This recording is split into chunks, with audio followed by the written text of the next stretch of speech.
자, 오케이. 96쪽의 일반각, 삼각함수를 가보겠습니다. 조금 설명이 많이 필요하고 당장 여기 있는 삼각함수의 일반각은 금방 끝낼 수 있어. 대신 이 다음에 있는 내용들을 말해주기 위해선 결합돼야 될 내용의 크기들, 말들, 각도들 좀 많이 중요합니다. 그래서 삼각함수는 조금 미리 암기해주는 게 필요해요. 자, 출발하겠습니다.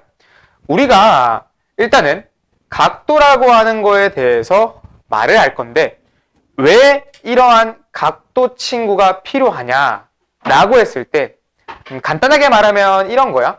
우리가 좌표 평면이라고 하는 이런 X축, Y축에서 예를 들어 1,2라고 하는 점이 있답니다. 1,2라고 하는 점.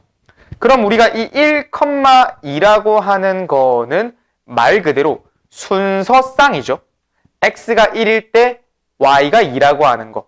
근데 사실 이 수학에서는 이 좌표 평면을 표현하는 방식이 이런 X의 크기, Y의 크기라고 하는 내용 말고도 여러 가지 많은 약간 독립 변수들이 존재해서 한마디로 축이 다양하게 있는 거야.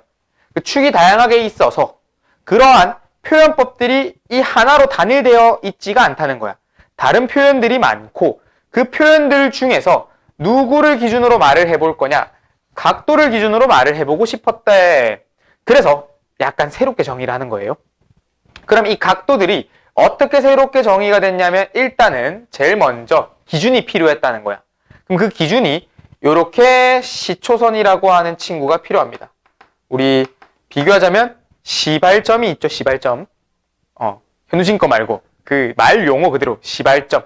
그러면 시발점처럼 이거는 시작이 되는 선이 있는 거예요. 그럼 우리가 여기 이 점을 기준으로 무엇을 말해 줄 거냐면 내가 이 시초선의 반시계 방향 이렇게 우리가 시계 방향이 이렇게 돌아가잖아. 이렇게 시계 방향 돌잖아. 반시계 방향 반대 방향으로 이렇게 도는 거.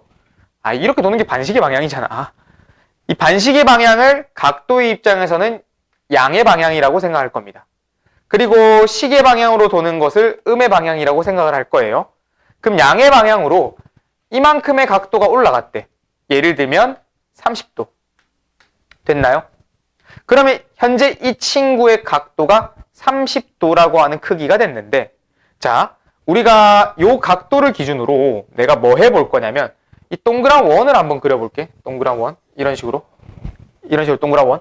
그러면 내가 만약에 한 바퀴를 돌고 나서 다시 또 이쪽에 위치를 섰을 때 이 각도는 현재 얼마라고 할 수 있어? 한 바퀴를 돌고 다시 여기 온 거야. 몇 도야? 390도가 돼야지. 우리 한 바퀴가 몇 도기 때문에? 360도기 때문에. 그런데 너희가 당장 390도를 그은 그 각도와 30도를 그은 각도 두 개는 뭐 해지고 있니? 완벽하게 일치해 있죠. 똑같은 각도의 내용으로 표현됐잖아. 왜? 원을 한 바퀴 돌고 돌아왔으니까 마치 우리가 시계를 비유해 보면 돼. 자, 오늘 같은 경우는 1월 7일 지금 10시라고 해보자. 그럼 이게 1월 6일 10시 시계랑 딱 똑같이 대조해봐. 밑에 있는 날짜를 데이트 창이 없으면 이게 1월 6일에 10시인지 1월 7일에 10시인지 알 수가 있니? 모르잖아. 왜? 똑같은 위치에 똑같은 각도니까. 그러다 보니까 우리가 일단은 요 움직이는 반경을 뭐라고 부를 거냐면 동경이라고 부를 거예요.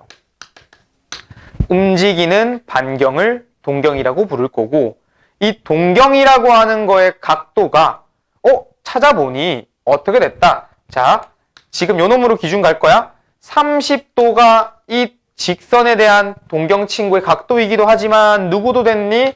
390도도 됐네. 그러면 한 바퀴를 더 돌았다고 해볼까? 그러면 750도 또한 이 같은 위치의 동경인 거잖아. 그래서 이 위치를 나타낼 수 있는 말의 표현을 딱 하나의 내용인 30도로만 표현을 하는 것이 아니라 뒤쪽에 누가 들어온다? 360도에 곱하기 n이라고 하는 친구가 들어온다는 겁니다. 이게 동경에 대한 표현법이 되는 거예요. 자, 다시 우리가 좌표라고 하는 이 내용 속에서 혹은 시초선이라고 하는 내용 속에서 그 기준에서 하나의 동경을 잡았는데 이 동경을 30도라고 했대. 그럼 우리가 30도만 있냐? 아니라는 거야. 390도도 있고 750도도 있고 다양하게 많다는 거지. 왜? 이게 선생님 여기 30도로 잡았잖아요. 그럼 30도만 있는 게 아니에요? 아니지. 왜? 몇 바퀴 돌고 여기 30도에 위치했는지는 알 수가 없잖니. 정확하게 각도가 주어진 것이 아니라. 그래서 이 각도를 표현하려면 반드시 이 뒤쪽에 360 곱하기 n이라고 하는 그 몇 바퀴를 돌았는지를 나타내 줄 수 있는 그 크기가 붙어 있을 거라는 겁니다. 됐나요? 그래서 우리가 그 96쪽에 첫 번째 시초선과 동경에 대한 내용을 말을 하게 된 거고, 그 시초선과 동경에 대해서 밑쪽 뭐라고 돼 있니? 일반각이라고 돼 있네. 그러니까 얘가 바로 일반각에 대한 표현이 되는 거예요. 이 각도에 대한 일반적인 표현이 이러한 내용이 되는 겁니다. 됐습니까? 괜찮나요? 자, 그러면 우리가 이러한 친구들의 내용을 어떻게 또 결합을 할 거냐? 지금 현재 96쪽에 대한 설명은 끝났습니다. 96쪽에 대한 설명은. 그러면 좀 결합을 하는 거는 필수 예제 좀 보고 설명 다 하고 그러고 나서 또 정리를 해줄게. 왜냐면 지금 얘보다 더 중요한 내용은 여기 호도법이라는 것과 상가감수라고 하는 그 뒤쪽에 이어지는 두 개가 더 중요해요. 그래서 동경 친구는 이 정도로 끊을게. 그러고 필수 예제 먼저 보겠습니다. 96쪽에 대한 설명을 했고요.